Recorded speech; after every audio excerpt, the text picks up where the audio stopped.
Hello friends, ತಮಗೆಲ್ಲರೂ ಕೂಡ ಜ್ಞಾನಕಾಶಿ ಅಕಾಡೆಮಿಗೆ ಸ್ವಾಗತ. ಈ ಒಂದು ಕ್ಲಾಸ್ನಲ್ಲಿ ನಾವು TET 2024ರಲ್ಲಿ ನಡೆದಿರುವಂತಹ ಮ್ಯಾಥ್ಸ್ ಪೇಪರ್ 2 ಪ್ರಶ್ನೆ ಪತ್ರಿಕೆಯನ್ನು ನಾವು ಡಿಸ್ಕಸ್ ಮಾಡ್ತಾ ಇದ್ವಿ.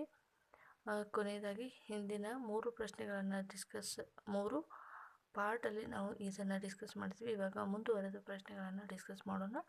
ಅದಕ್ಕೂ ಮುಂಚೆ ಈ ಚಾನಲ್ಗೆ ನೀವೇನಾದರೂ ಹೊಸಬರಾಗಿದ್ದರೆ ದಯವಿಟ್ಟು ನಮ್ಮ ಚಾನಲ್ಗೆ ಸಬ್ಸ್ಕ್ರೈಬ್ ಮಾಡ್ಕೊಳ್ಳಿ. ಹಿಂದಿನ ಒಂದು ಕ್ಲಾಸ್ನಲ್ಲಿ 14ನೇ ಪ್ರಶ್ನೆವರೆಗೆ ಡಿಸ್ಕಸ್ ಮಾಡಿದ್ವಿ. ಇವಾಗ ಮುಂದುವರೆದು ಮುಂದಿನ ಪ್ರಶ್ನೆಗಳನ್ನು ಡಿಸ್ಕಸ್ ಮಾಡೋಣ.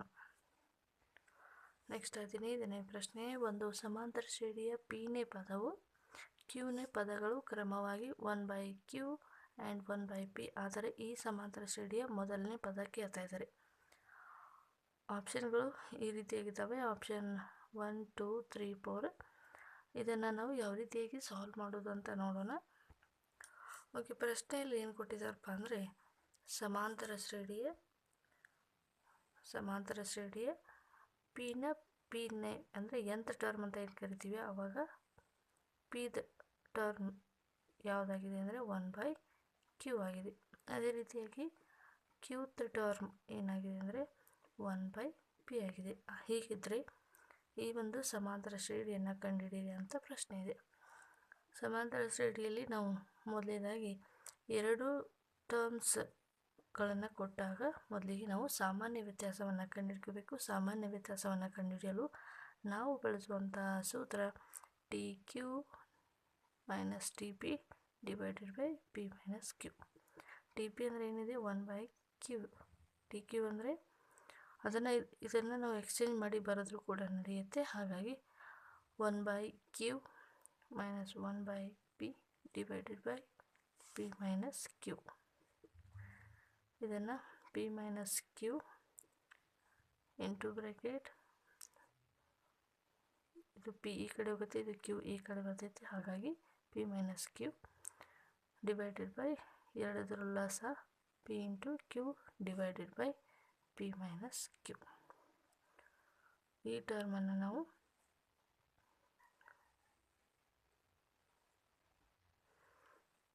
P - Q, ಈ P ಇಂಟು Q ಟರ್ಮ್ ಕೆಳಗಡೆ ತೆಗೆದುಕೊಳ್ಳೋಣ. P into Q, P - Q. ಈಗ ಈ 2 ಟರ್ಮ್ ಕ್ಯಾನ್ಸಲ್ ಆಗಿ 1 divided by P into Q ಅಂತ ಆನ್ಸರ್ ಬರುತ್ತೆ. ಇದು ಸಾಮಾನ್ಯ ವ್ಯತ್ಯಾಸ ಕೂಡ ಇದೇ ಆಗಿರುತ್ತೆ, ಮೊದಲನೇ ಪದ ಕೂಡ ಇದೇ ಆಗಿರುತ್ತೆ. ಯಾಕಂದರೆ ಈಗ ಈ ಸಾಮಾನ್ಯ ವ್ಯತ್ಯಾಸವನ್ನು nth ಟರ್ಮಲ್ಲಿ ನೀವು ಅಪ್ಲೈ ಮಾಡಿ ನೋಡಿ, ಆವಾಗ ಬರುವಂಥ ಆನ್ಸರ್ ಏನಾಗಿರುತ್ತೆ ಅಂದರೆ -1 divided by P - Q, P into Q ಆಗಿರುತ್ತೆ. ಬಟ್ ಆಪ್ಷನಲ್ಲಿ ನಮಗೆ ಈ ಒಂದು ಉತ್ತರವನ್ನು ಕೊಟ್ಟಿಲ್ಲ, ಹಾಗಾಗಿ ಇದನ್ನು ಕೊಟ್ಟಿದ್ದಾರೆ. ಇದು ಯಾವುದಪ್ಪ ಅಂದರೆ ಆಪ್ಷನ್ 3ಯಲ್ಲಿ ಇದು ಆನ್ಸರ್ ಸರಿಯಾಗಿದೆ. ನೆಕ್ಸ್ಟ್ 16ನೇ ಪ್ರಶ್ನೆ. ಕೊಟ್ಟಿರುವ ಚಿತ್ರದಲ್ಲಿ O ವೃತ್ತಕೇಂದ್ರ AB ವೃತ್ತದ ವ್ಯಾಸ ಆ್ಯಂಗಲ್ ABC = 30 ಡಿಗ್ರಿ ಆದರೆ ಆ್ಯಂಗಲ್ DOB = 90 ಡಿಗ್ರಿ ಆದರೆ AC = 4 ಸೆಂಟಿಮೀಟರ್ ಆದರೆ BD ಅಳತೆಯನ್ನು ಕಂಡುಹಿಡಿಯಿರಿ ಎನ್ನುವಂಥದ್ದು ಪ್ರಶ್ನೆ ಇದೆ. ಸೊ ಆಪ್ಷನ್ಗಳು ಈ ರೀತಿಯಾಗಿದ್ದಾವೆ. ಚಿತ್ರವನ್ನು ಕೊಟ್ಟಿದ್ದಾರೆ. ಈ ಚಿತ್ರದಲ್ಲಿ ಈ ಒಂದು ABCD ಎನ್ನುವಂಥ ಆ್ಯಂಗಲನ್ನು ಇಷ್ಟು ನಾವು ಏನು ಮಾಡೋಣಪ್ಪ ಅಂದರೆ ಒಂದು ರಫಾಗಿ ಇದನ್ನು ಮಾಡ್ಕೊಳ್ಳೋಣ. ಆವಾಗ ಏನಾಗುತ್ತೆ, ABCD ಎನ್ನುವಂಥದ್ದು ಒಂದು ಚೌಕ ಆಗುತ್ತೆ. ಚೌಕದ ಕರ್ಣಗಳು ಒಂದಕ್ಕೊಂದು ಛೇದಿಸಿದಲ್ಲಿ ಇದು 90 ಡಿಗ್ರಿಗೆ ಸಮಾನವಾಗಿರುತ್ತದೆ. ಅಂದಾಗ ಚೌಕದ ಒಂದು ಬಾಹು 4 ಸೆಂಟಿಮೀಟರ್ ಆದರೆ ಉಳಿದ ಬಾಹುಗಳು ಕೂಡ ಏನಾಗಿರ್ತವೆ 4 ಸೆಂಟಿಮೀಟರ್ ಆಗಿರುತ್ತೆ. ಹಾಗಾದರೆ ಇಲ್ಲಿ BDಯ ಉದ್ದ ಕೂಡ 4 ಸೆಂಟಿಮೀಟರ್ ಆಗಿರುತ್ತೆ. ಇಲ್ಲಿ ಆಪ್ಷನ್ 3 ಸರಿಯಾದ ಉತ್ತರ ಆಗಿರುತ್ತೆ. 17ನೇ ಪ್ರಶ್ನೆ. 14 ಸೆಂಟಿಮೀಟರ್ ಒಳವ್ಯಾಸವುಳ್ಳ ಒಂದು ಸ್ತಂಭಾಕೃತಿಯ ಪೈಪಿನ ಮೂಲಕ 2 ಮೀಟರ್/ಸೆಕೆಂಡ್ ವೇಗದಲ್ಲಿ ನೀರು ಹರಿಯುತ್ತಿದ್ದರೆ 1 ನಿಮಿಷದಲ್ಲಿ ಆ ಪೈಪ್ನ ಮುಖಾಂತರ ಹರಿಯುವ ನೀರಿನ ಪ್ರಮಾಣವು ಲೀಟರ್ಗಳಲ್ಲಿ ಅಂತ ಕೊಟ್ಟಿದ್ದಾರೆ. ಈ ಒಂದು ಪ್ರಶ್ನೆಗೆ ಉತ್ತರವನ್ನು ನಾವು ನೋಡೋಣ. ಓಕೆ, ಈ ಒಂದು ಪ್ರಶ್ನೆಗೆ ಈಗ ಒಂದು ಏನಿದೆಯಪ್ಪ ಅಂದರೆ ಒಂದು ಸ್ತಂಭಾಕೃತಿ ಆಕಾರದಲ್ಲಿರುವ ಈ ಒಂದು ಪ್ರಶ್ನೆಗೆ ಪರಿಹಾರವನ್ನು ನೋಡೋಣ. ಒಂದು ಏನಿದೆ ಅಂದರೆ ನೀರಿನ ಪೈಪ್ ಇದೆ. ಈ ನೀರಿನ ಪೈಪ್ನ ಮೂಲಕ ನೀರು ಏನು ಮಾಡ್ತಾ ಇದೆ ಅಂದರೆ 2 ಮೀಟರ್/ಸೆಕೆಂಡಲ್ಲಿ ನೀರು ಚಲಿಸ್ತಾ ಇದೆ. ಇದರ ಒಳ ವ್ಯಾಸವನ್ನು ಕೊಟ್ಟಿದ್ದಾರೆ 14 ಸೆಂಟಿಮೀಟರ್ ಅಂತ. ಮತ್ತು ಈಗ ಈ ಒಂದು ದತ್ತಾಂಶದಲ್ಲಿ ಇದರ ರೇಡಿಯಸನ್ನು ನೋಡಿದಾಗ ಅದು 7 ಸೆಂಟಿಮೀಟರ್ ಆಗಿರುತ್ತೆ. ನೋಡಿ, ಇಲ್ಲಿ ಪ್ರಶ್ನೆಯಲ್ಲಿ ಕೊಟ್ಟಿದ್ದಾರೆ 2 ಮೀಟರ್ ಪರ್ ಸೆಕೆಂಡ್ ಅಂತ ಕೊಟ್ಟಿದ್ದಾರೆ. ಈಗ 1 ಸೆಕೆಂಡಲ್ಲಿ 2 ಮೀಟರ್ ಚಲಿಸ್ತಾ ಇದೆ. ಹಾಗಾದರೆ 2 ಮೀಟರ್ ಈ ನೀರು ಏನಾಗ್ತದೆ ಅಂದರೆ 2 ಮೀಟರ್ ಪರ್ ಸೆಕೆಂಡಲ್ಲಿ ಇದು ವೇಗದಲ್ಲಿ ಚಲಿಸ್ತಾ ಇದೆ. ಓಕೆ, 2 ಮೀಟರ್ ಅಂತಂದಾಗ 1 ಸೆಕೆಂಡಲ್ಲಿ 2 ಮೀಟರ್ ತಂದಾಗ 2 ಮೀಟರ್ ಅಂದರೆ 1 ನಿಮಿಷದಲ್ಲಿ 2 ನಿಮಿಷದಲ್ಲಿ ಈ ಒಂದು ನೀರು ಚಲಿಸಿರುವಂತಹ ಒಂದು ಉದ್ದ ಎಷ್ಟಪ್ಪ ಅಂದರೆ ಎಷ್ಟು ಕ್ರಮ ದೂರದಲ್ಲಿ ಇದು ಚಲಿಸಿದೆ ಅಂತಂದಾಗ 120 ಮೀಟರ್ ಆಗಿರುತ್ತೆ. ಈಗ 1 ಸೆಕೆಂಡಲ್ಲಿ 2 ಮೀಟರ್ ಅಂತಂದರೆ 2 ಮೀಟರ್ 1 ನಿಮಿಷದಲ್ಲಿ ಎಷ್ಟಪ್ಪ ಅಂದರೆ 120 ಮೀಟರ್ ಆಗಿರುತ್ತೆ. ಇವಾಗ H ಅಂದರೆ ಈ ಒಂದು ಪೈಪ್ ಏನಾಗಿದೆ ಅಂದರೆ 2 ಮೀಟರಲ್ಲಿ ಅಂದಾಗ 2 ಮೀಟರ್ ಅಂದರೆ 1 ನಿಮಿಷದಲ್ಲಿ ಈ ಒಂದು ನೀರು ಚಲಿಸಿರುವಂತಹ ಒಂದು ಅವಕಾಶವನ್ನು ನಾವು ಎತ್ತರ ಅಂತೇಳಿ ಕನ್ಸಿಡರ್ ಮಾಡೋಣ. ಇದು 120 ಮೀಟರ್ ಆಗಿರುತ್ತೆ. ನೋಡಿ, ಇಲ್ಲಿ ಈ ಒಂದು ರೇಡಿಯಸನ್ನು ಸೆಂಟಿಮೀಟ್ರಲ್ಲಿ ಕೊಟ್ಟಿದ್ದಾರೆ ಮತ್ತು ಇದು ನಮಗೆ ಎತ್ತರ ಏನಾಗ್ತದೆ ಮೀಟರಲ್ಲಿ ಸಿಗ್ತಾ ಇದೆ. ಇದನ್ನು ಕೂಡ ನಾವು ಸೆಂಟಿಮೀಟ್ರಲ್ಲಿ ಕನ್ವರ್ಟ್ ಮಾಡ್ಕೋಣ. 120 ಮೀಟ್ರಲ್ಲಿರುವಂಥದ್ದು ಸೆಂಟಿಮೀಟ್ರಲ್ಲಿ ತಂದಾಗ 1 ಮೀಟರಲ್ಲಿ 100 ಸೆಂಟಿಮೀಟ್ರ್ ಇರುತ್ತೆ. ಹಾಗಾಗಿ ಇಲ್ಲಿ ಏನಾಗುತ್ತೆ ಅಂದರೆ 12,000 ಸೆಂಟಿಮೀಟ್ರ್ ಎನ್ನುವಂಥದ್ದು ಈ ನೀರು ಚಲಿಸುವಂಥದ್ದು. ಈಗ ನಾವು ಏನನ್ನು ಕಂಡುಹಿಡಿಬೇಕಪ್ಪ ಅಂದರೆ ಪೈಪ್ನ ಮುಖಾಂತರ ಹರಿಯುವ ನೀರಿನ ಪ್ರಮಾಣ ಅಂದರೆ ಇಷ್ಟು ಪೈಪಲ್ಲಿ ಅಂದರೆ 1200 ಸೆಂಟಿಮೀಟ್ರಲ್ಲಿ ನೀರು ಚಲಿಸಿರುವಂಥ ಪ್ರಮಾಣವನ್ನು ಕಂಡುಹಿಡಿಬೇಕು. ಅಂದರೆ ಈ ಒಂದು ಪೈಪ್ನ ಘನಮೂಲವನ್ನು ಕಂಡುಹಿಡಿಬೇಕು. ಹಾಗಾದರೆ ಸಿಲಿಂಡರ್ ಆಕಾರದ ಘನಫಲವನ್ನು ಕಂಡುಹಿಡಿಯುವಂಥ ಸೂತ್ರ πr² H 22 / 7 × R ಅಂದರೆ 7 × 7. ಎತ್ತರ ಎಷ್ಟಿದೆ ಅಂದರೆ 12,000 ಸೆಂಟಿಮೀಟ್ರ್ ಇದೆ. ಓಕೆ, ನಾವು ನೀರಿನ ಒಂದು ಪ್ರಮಾಣವನ್ನು ಘನಮೂಲವನ್ನು ಲೀಟರಲ್ಲಿ ಅಳಿತೀವಿ. ಹಾಗಾಗಿ 1 ಲೀಟರ್ = 1000 cm³ ಎನ್ನುವಂಥದ್ದು ಗೊತ್ತಿರಬೇಕು. ಹಾಗಾಗಿ ನಾವು ಈ 12,000ಕ್ಕೆ 1000ದಿಂದ ಭಾಗಿಸೋಣ. ಇವಾಗ 30 ಕ್ಯಾನ್ಸಲ್, 7 ಕ್ಯಾನ್ಸಲ್. ಹಾಗಾದರೆ ಉಳಿಯುತ್ತೆ ಏನು 22 7 ಅಂದಾಗ 14 154 × 12 ಮಾಡಿದಾಗ ನಮಗೆ ಬರುವಂಥ ಆನ್ಸರ್ 1848 ಲೀಟರ್ಗಳು ನೀರು ಈ ಒಂದು ಪೈಪ್ನಲ್ಲಿ ಚಲಿಸುವಂಥದ್ದು.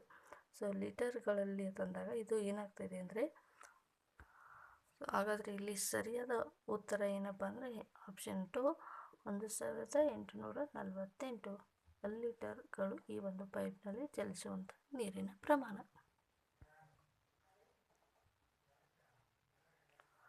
ನೆಕ್ಸ್ಟ್ 18ನೇ ಪ್ರಶ್ನೆ. ಒಂದು ವೃತ್ತಪಾದ ತೆರೆದಿರುವಂಥ ಸಿಲಿಂಡರ್ನ ಆಕೃತಿಯ ಟ್ಯಾಂಕ್ನ ಪಾದದ ತ್ರಿಜ್ಯವು 3.5 ಮೀಟರ್ ಇದೆ ಹಾಗೂ ಎತ್ತರವು 5 ಮೀಟರ್ ಆಗಿದೆ. ಪ್ರತಿ ಚದರ ಮೀಟರ್ ವಿಸ್ತೀರ್ಣಕ್ಕೆ 10 ರೂಪಾಯಿಯಂತೆ ಸಿಲಿಂಡರ್ನ ಆಕೃತಿಯ ಟ್ಯಾಂಕ್ನ ಒಂದು ಪಾದವನ್ನು ಒಳಗೊಂಡಂತೆ ಹೊರ ಮೇಲ್ಮೈ ಬಣ್ಣ ಹಚ್ಚಲು ತಗಲುವಂಥ ವೆಚ್ಚ ಎಷ್ಟು ಅಂತ ಇದೆ. ಸೊ ಆಪ್ಷನ್ಗಳಲ್ಲಿ ಈ ರೀತಿಯಾಗಿದೆ. ಓಕೆ, ಇದನ್ನು ಯಾವ ರೀತಿಯಾಗಿ ನಾವು ಸಾಲ್ವ್ ಮಾಡೋದು ಅಂತ ನೋಡೋಣ. ಸೊ ಈಗ ಪರಿಹಾರವನ್ನು ನೋಡೋಣ. ಪರಿಹಾರ ಯಾವ ರೀತಿಯಾಗಿ ನಾವು ಇದನ್ನು ಸಾಲ್ವ್ ಮಾಡಬೇಕು ಅಂತ ನೋಡೋದಾದರೆ, ಒಂದು ವೃತ್ತಪಾದವನ್ನು ಹೊಂದಿರುವಂಥ ಸಿಲಿಂಡರ್ ಆಕೃತಿಯ ಪಾದವನ್ನು ಒಳಗೊಂಡಂತೆ ಈ ರೀತಿಯಾಗಿ ಒಂದು ಸಿಲಿಂಡರ್ ಆಕಾರದ ಒಂದು ಪಾತ್ರೆ ಇದೆ. ಇದರ ತಳಭಾಗ ಕೂಡ ಏನಾಗಿದೆ ಕ್ಲೋಸ್ ಆಗಿದೆ, ಇದು ಮೇಲ್ಗಡೆದು ಓಪನ್ ಇದೆ. ಓಕೆ, ಪಾದವನ್ನು ಒಳಗೊಂಡಂತೆ ಈ ಒಂದು ಮೇಲ್ಮೈ ಬಣ್ಣ ಹಚ್ಚಲು ತಗಲುವಂಥ ವೆಚ್ಚವನ್ನು ಕೇಳ್ತಾ ಇದ್ದಾರೆ. ಸೊ ಈ ಆಕೃತಿಯ ತ್ರಿಜ್ಯ ಎಷ್ಟಿದೆ ಅಂದರೆ 3.5 ಮೀಟರ್ ಇದೆ ಮತ್ತು ಎತ್ತರ ಎಷ್ಟಿದೆ ಅಂದರೆ 5 ಮೀಟರ್ ಇದೆ. ಪ್ರತಿ ಚದರ ಮೀಟರ್ಗೆ ವಿಸ್ತೀರ್ಣಕ್ಕೆ ಎಷ್ಟು ರೂಪಾಯಿ ತಗಲ್ತಾ ಇದೆ 10 ರೂಪಾಯಿ ತಗಲುವಂಥದ್ದು. ಈಗ ನಾವು ಏನನ್ನು ಫೈಂಡ್ ಔಟ್ ಮಾಡಬೇಕು, ಈ ಸಿಲಿಂಡರ್ ಆಕಾರದ ಪೂರ್ಣ ಮೇಲ್ಮೈ ವಿಸ್ತೀರ್ಣವನ್ನು ಫೈಂಡ್ ಔಟ್ ಮಾಡಬೇಕು. ಓಕೆ, ಈಗ ಈ ಒಂದು ಸಿಲಿಂಡರ್ನ ಪಾರ್ಶ್ವ ಮೇಲ್ಮೈ ವಿಸ್ತೀರ್ಣ ಪ್ಲಸ್ ವೃತ್ತದ ವಿಸ್ತೀರ್ಣ ಎರಡನ್ನು ಕೂಡ ನಾವು ಕಂಡುಹಿಡ್ಕೋಬೇಕು. ಹಾಗಾದರೆ ಏರಿಯಾ ಎಷ್ಟಪ್ಪ ಅಂದರೆ ಸಿಲಿಂಡರ್ ಆಕಾರದ ಪಾರ್ಶ್ವ ಮೇಲ್ಮೈ ವಿಸ್ತೀರ್ಣವನ್ನು ಕಂಡುಹಿಡಿಯುವಂಥ ಸೂತ್ರ 2πr/h ಪ್ಲಸ್ πr². ಓಕೆ, ಈಗ ಇದರಲ್ಲಿ ಏನೇನು ಕಾಮನ್ ಇದೆ ಅದನ್ನು ಹೊರಗಡೆ ತೆಗೆಯೋಣ. ಪೈ ಕಾಮನ್ ಇದೆ, ಆರ್ ಕಾಮನ್ ಇದೆ. ಹಾಗಾದರೆ ಉಳಿತೇನು 2h ಪ್ಲಸ್ ಆರ್. ಪೈ ಅಂದರೆ 22/7, ಆರ್ ಅಂದರೆ ನಾವು 3.5 ಇರೋದನ್ನು ನಾವು 7/2 ಅಂತ ಕೂಡ ಬರಿಬೋದು. ಹಾಗಾಗಿ 7/2 2 ಇಂಟು ಎಷ್ಟಿದೆ ಮೀಟರ್, ಎರಡು ಕೂಡ ಮೀಟರಲ್ಲಿ ಇರೋದ್ರಿಂದ ನಾವು ನೇರವಾಗಿ ಸಾಲ್ವ್ ಮಾಡ್ಬೋದು. ಅಥವಾ ಯಾವುದಾದ್ರೂ ಒಂದು ಯೂನಿಟನ್ನು ನೀವು ಚೇಂಜಸನ್ನು ಮಾಡಿದರೆ, ಒಂದು ಮೀಟರಲ್ಲಿ ಒಂದು ಸೆಂಟಿಮೀಟರಲ್ಲಿ ಕೊಟ್ಟಿದ್ರೆ ಆ ಸೆಂಟಿಮೀಟರಲ್ಲಿ ಅದನ್ನು ಕನ್ವರ್ಟ್ ಮಾಡಿಕೊಂಡು ಸಾಲ್ವ್ ಮಾಡಬೇಕು. ಎತ್ತರ ಏನಿದೆ 5 ಮೀಟರ್ ಇದೆ. ರೇಡಿಯಸ್ ಎಷ್ಟಿದೆ ಅಂದರೆ ಇದನ್ನು ನಾವು 3.5 ಅಂತ ತೆಗೆದುಕೊಳ್ಳೋಣ. ಈಗ 7 7 ಕ್ಯಾನ್ಸಲ್, 2 1 2 11. ಓಕೆ, ಈಗ 11 ಇಂಟು 2 10 ಪ್ಲಸ್ 3.5 ಅಂದರೆ 13.5 ಅಂತಾಗುತ್ತೆ. ಇಂಟು 11 ಮಾಡಿದಾಗ 1485 ಮೀಟರ್ ಸ್ಕ್ವೇರ್ ಎನ್ನುವಂಥದ್ದು ಏರಿಯಾ ಸಿಗುತ್ತೆ. ಸೊ ಏರಿಯಾ ಸಿಕ್ಕರೆ ನಮಗೆ ಆನ್ಸರ್ ಸಿಗೋದಿಲ್ಲ. ನೋಡಿ, 1 ಮೀಟರ್ ಸ್ಕ್ವೇರ್ಗೆ ತಗಲುವಂಥ ವೆಚ್ಚ ಎಷ್ಟಿದೆ ಅಂದರೆ 10 ರೂಪಾಯಿ ಇದೆ. ಹಾಗಾದರೆ 1485 ಮೀಟರ್ ಸ್ಕ್ವೇರ್ಗೆ ಬಣ್ಣ ಹಚ್ಚಲು ತಗಲುವಂಥ ವೆಚ್ಚ ಎಷ್ಟು? ಇದನ್ನು ಕ್ರಾಸ್ ಮಲ್ಟಿಪ್ಲಿಕೇಶನ್ ಮಾಡಿದರೆ ಆಯಿತು, ನಮಗೆ ಆನ್ಸರ್ ನೇರವಾಗಿ ಸಿಗುವಂಥದ್ದು. ಹಾಗಾದರೆ ಎಷ್ಟಪ್ಪ ಆನ್ಸರ್ ಅಂದರೆ ಈಗ 148.5 ಮೀಟರ್ ಆಗಬೇಕಿದು. ಪಾಯಿಂಟ್ ಇದೆ, ಇಲ್ಲಿ ಕೂಡ ಪಾಯಿಂಟ್ ಇದೆ. ಇಂಟು 10 ತಂದಾಗ ಇದು ಎಷ್ಟಾಗುತ್ತೆ ಅಂದರೆ 1485 ರೂಪಾಯಿಗಳು ನಮಗೆ ಆನ್ಸರ್ ಸಿಗುತ್ತೆ. ಈ ಒಂದು ಪ್ರಶ್ನೆಯಲ್ಲಿ ಸರಿಯಾದ ಉತ್ತರ ಏನಾಗಿದೆ? ಆಪ್ಷನ್ 3 ಇಲ್ಲಿ ಸರಿಯಾದ ಉತ್ತರ ಆಗಿರುತ್ತೆ. 19ನೇ ಪ್ರಶ್ನೆ, √6 plus √6 plus √6 plus up to so on ಅಂತ ಇದೆ. ಇದರ ಬೆಲೆ ಎಷ್ಟು ಅಂತ ಕೇಳ್ತಾರೆ. ಸೊ ಈಗ 6 ಇದೆ. ಓಕೆ, 6ರ ಅಪವರ್ತನಗಳು ಯಾವುವು? 3 ಮತ್ತು 2. 3 ಮತ್ತು 2 ಇದೆ. 3 ಮತ್ತು 2 ಇದೆ. ಈ ಅಪವರ್ತನಗಳಲ್ಲಿ ಅತ್ಯಂತ ದೊಡ್ಡದಾಗಿರುವಂಥ ಅಪವರ್ತನ ಏನಾಗಿರುತ್ತೆ? ಈ ಒಂದು ಪ್ರಶ್ನೆಗೆ ಸರಿಯಾದ ಉತ್ತರ ಆಗಿರುತ್ತೆ. ಸೊ ಹಾಗಾಗಿ ಆಪ್ಷನ್ ನಂಬರ್ 3 ಇಲ್ಲಿ ಸರಿಯಾದ ಉತ್ತರ. 20ನೇ ಪ್ರಶ್ನೆ, ಒಂದು ಕೋನದ ಪೂರಕ ಕೋನವು 1/4ರಷ್ಟಿದೆ. ಆ ಎರಡು ಕೋನಗಳು ಕ್ರಮವಾಗಿ ಎಷ್ಟಿರುತ್ತೆ ಅಂತ ಪ್ರಶ್ನೆ ಇದೆ. ಓಕೆ, ಇವಾಗ 144. ಈಗ ಕೊಟ್ಟಿರುವಂಥ ಆಪ್ಷನನ್ನು ತೆಗೆದುಕೊಂಡು ಈಗ ಒಂದು ಕೋನದ ಪೂರಕ ಕೋನವು 1/4ರಷ್ಟಿದೆ. ಈಗ ಮೊದಲೇ ಆಪ್ಷನಲ್ಲಿ ಕೊಟ್ಟಿರುವಂಥದ್ದನ್ನು ಫಸ್ಟ್ ಟರ್ಮ್ 135 ಡಿವೈಡೆಡ್ ಬೈ 4 ಮಾಡಿ 36 ಬರುತ್ತೆ. ಓಕೆ, 45 ಅಂತ ಬಂತು ಅಂತ ಅಂದ್ಕೊಂಡು ಈಗ 2 ಕೂಡಿದಾಗ ಅದು ಏನಾಗಬೇಕಪ್ಪ ಅಂದರೆ ಈ ಕೋನದ 1/4ರಷ್ಟು ಈ ಒಂದು ಕೋನ ಇರಬೇಕು. ಹಾಗೆ ಯಾವುದಿದೆ ಅಂತ ನೋಡಿ. 125 ಡಿವೈಡೆಡ್ ಬೈ 4 ಮಾಡಿದಾಗ ಆ ಒಂದು ಪೂರಕದ 1/4ರಷ್ಟು ಇರಬೇಕು. ಹಾಗೆ ಇರುವಂಥ ಆಪ್ಷನ್ ಇಲ್ಲಿ ಸರಿಯಾಗಿರುತ್ತೆ.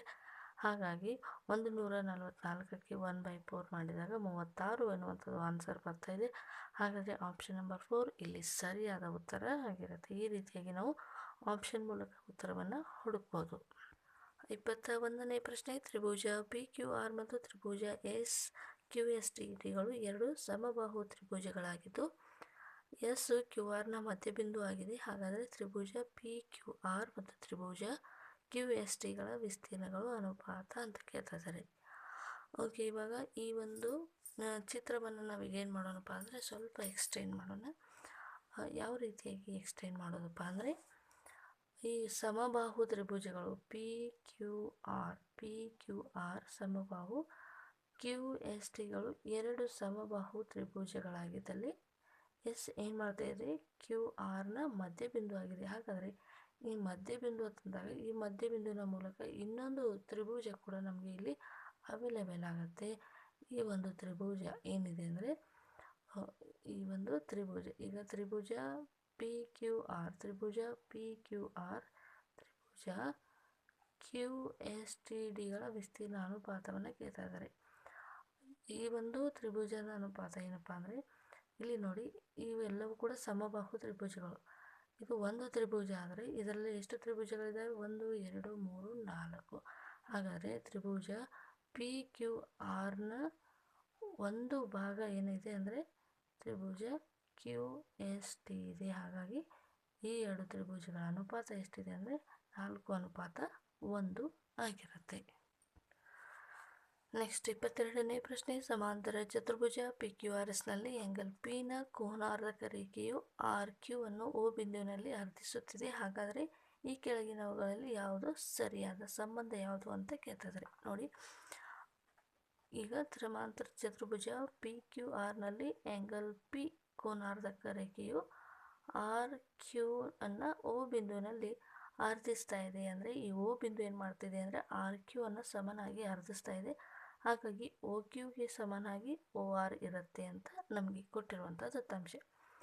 ಈ ಒಂದು ದತ್ತಾಂಶವನ್ನು ಯೂಸ್ ಮಾಡಿಕೊಂಡು ಈ ಆಪ್ಷನಲ್ಲಿ ಯಾವುದು ಸರಿಯಾದ ಸಂಬಂಧ ಅಂತ ಕೇಳ್ತಾ ಇದ್ದಾರೆ. ಈಗ P S is equal to 3 times of P Q, P S is equal to 3 times of P Q, 3 times of P Q ಅಂತ ಇದೆ. ಸೊ ಇದು ಏನಾಗಿದೆ, ತಪ್ಪಾಗಿದೆ. ಅಂದರೆ ಪಿ ಕ್ಯೂ ಎನ್ನುವಂಥದ್ದು ಪಿ ಎಸ್ ಎನ್ನುವಂಥದ್ದು ಏನಾಗ್ತಾ ಇದೆ ಅಂದರೆ ಪಿ ಕ್ಯೂನ 3ರಷ್ಟು ಇದೆ ಅಂತ ಹೇಳ್ತಾ ಇದ್ದಾರೆ. ಸರಿ, ಇದು ತಪ್ಪು. ಮತ್ತು ಪಿ ಕ್ಯೂ ಎನ್ನುವಂಥದ್ದು ಪಿ ಎಸ್ ಎನ್ನುವಂಥದ್ದು ಪಿ ಕ್ಯೂನ ಅರ್ಧದಷ್ಟಿದೆ, ಇದು ಕೂಡ ತಪ್ಪಾಗುತ್ತೆ. ಅದೇ ರೀತಿಯಾಗಿ ಪಿ ಎಸ್ ಏನಾಗಿರುತ್ತೆ, ಪಿ ಕ್ಯೂನ 2 ಪಟ್ಟು ಹೆಚ್ಚಾಗಿದೆ, ಇದು ಕೂಡ ತಪ್ಪು. ಈಗ ಒಂದು ಸಮಾಂತರ ಚತುರ್ಭುಜ ಅಂದಾಗ ಅದರ ಅಭಿಮುಖ ಬಾಹುಗಳು ಏನಾಗಿರ್ತವಪ್ಪ ಅಂದರೆ ಒಂದಕ್ಕೊಂದು ಸಮಾನವಾಗಿರ್ತವೆ ಮತ್ತು ಎಲ್ಲ ಕೋನಗಳು ಒಂದೊಂದು ಬಾರಿ ಏನಾಗಿರ್ತವೆ, ಸಮನಾಗಿರ್ತವೆ. ಹಾಗಾಗಿ ಇಲ್ಲಿ ಪಿ ಎಸ್ಗೆ ಪಿ ಕ್ಯೂ ಏನಾಗಿದೆ, ಸಮನಾಗಿದೆ. ಹಾಗಾಗಿ ಆಪ್ಷನ್ ನಂಬರ್ 4 ಇಲ್ಲಿ ಸರಿಯಾದ ಉತ್ತರ ಆಗಿರುತ್ತೆ.